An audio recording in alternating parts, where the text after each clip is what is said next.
Ba'zi voqealar tarix kitoblarida yozib qoldirilgan, ammo ularning aslida qanday sodir bo'lgani haqida biz hali ham aniq javobga ega emasmiz.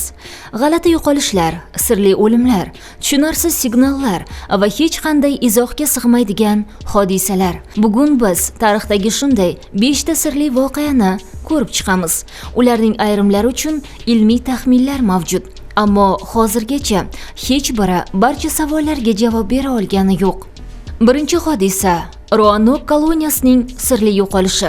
1587-yilda inglizlar Shimoliy Amerikadagi Roanoke orolida yangi koloniya tashkil etishdi. Koloniyaga 100 dan ortiq erkak, ayol va bolalar joylashtirildi.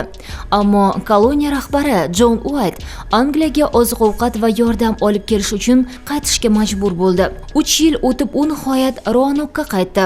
Ammo u yerda hech kim yo'q edi.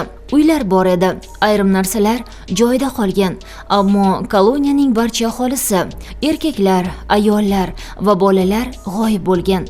Eng g'alati jihati esa daraxtga o'yib yozilgan bitta so'z edi: Croatoan. Bu yaqin atrofdagi hudud va mahalliy xalq nomi edi.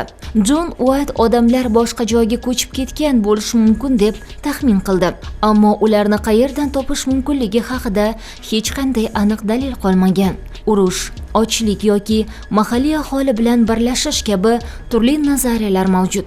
Ammo Roanoke koloniyasining barcha aholisi bilan aynan nima sodir bo'lgani hanuzgacha sir bo'lib qolmoqda. Ikkinchi hodisa Dyatlov dovoni fojiasi.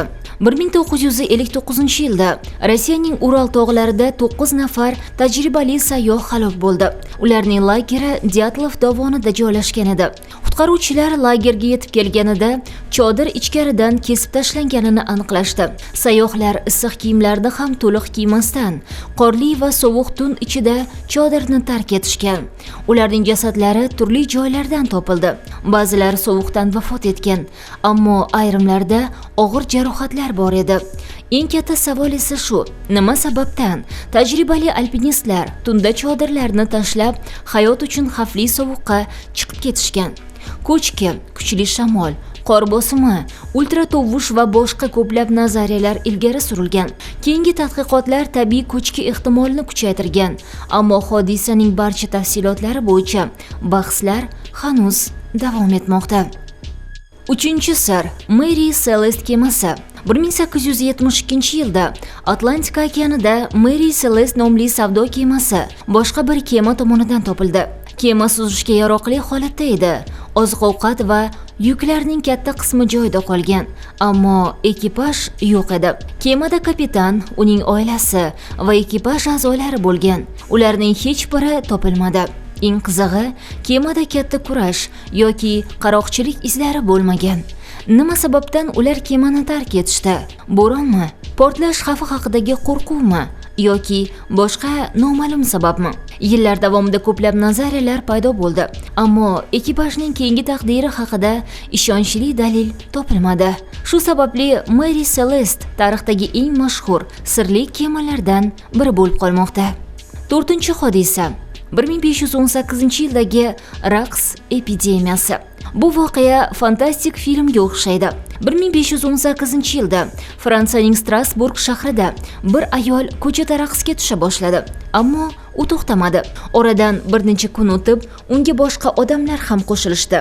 Keyinchalik o'nlab, hatto yuzlab odamlar ko'chalarda nazoratsiz ravishda raqsga tushgani haqida tarixiy yozuvlar paydo bo'lgan. Ba'zilar bir necha kun davomida raqsni to'xtata olmagan. Ayrim odamlar charchoq va boshqa asoratlar sabab halok bo'lgan bo'lishi mumkinligi haqida tarixchilar yozgan. Lekin nima sababdan bunday hodisa yuz bergani aniq emas. O'sha davr tarixchilari turli tushuntirishlar berishgan. Bugungi mutaxassislar esa ommaviy psixogen kasallik, stress yoki boshqa omillarni ehtimol sifatida ko'rsatishadi. Ammo nega aynan o'sha paytda va aynan o'sha shaharda bunday hodisa yuz bergani hali ham to'liq tushuntirilmagan. Va nihoyat 5-hodisa Voynich qo'lyozmasi. Bu voqea odamlarning g'oyib bo'lishi yoki falokat bilan bog'liq emas, ammo uning siri yuzlab yillardan beri hal qilinmay kelmoqda. Voynich qo'lyozmasi 15-asrga oid deb hisoblanadigan g'alati kitob. Unda noma'lum yozuvda yozilgan yuzlab sahifalar mavjud. Kitobda o'simliklar, astronomik belgilar, g'alati diagrammalar va tushunish qiyin bo'lgan tasvirlar bor. Ammo eng katta muammo uning matni. Olimlar, tilshunoslar va kriptograflar yillar davomida uni o'qishga harakat qilishgan. Ba'zilar bu haqiqiy noma'lum til deb hisoblaydi. Boshqalar esa murakkab shifr yoki hatto ataylab yaratilgan soxta matn bo'lishi mumkinligini taxmin qiladi. Ammo hozirgacha uning mazmuni haqida umumiy qabul qilingan yechim yo'q. Demak, yuzlab yillar o'tsa ham insoniyat tarixining ayrim sahifalari hali ham yopiq. Ro'nokida odamlar qayerga ketdi? Dyatlov guruhini chodirdan nima haydab chiqdi? Mary Celeste ekipaji bilan nima sodir bo'ldi? 1518-yilda odamlar nega nazoratsiz raqsga tushdi? Va Voynich qo'lyozmasida aslida nima yozilgan? Balki kelajakdagi texnologiyalar bu sirlarning ayrimlariga javob topar yoki ayrim tarixiy jumboqlar hech qachon to'liq yechilmas. Chunki tarixning eng qiziq tomoni shundaki, biz bilgan narsalar orasida hali ham javobsiz savollar juda ko'p.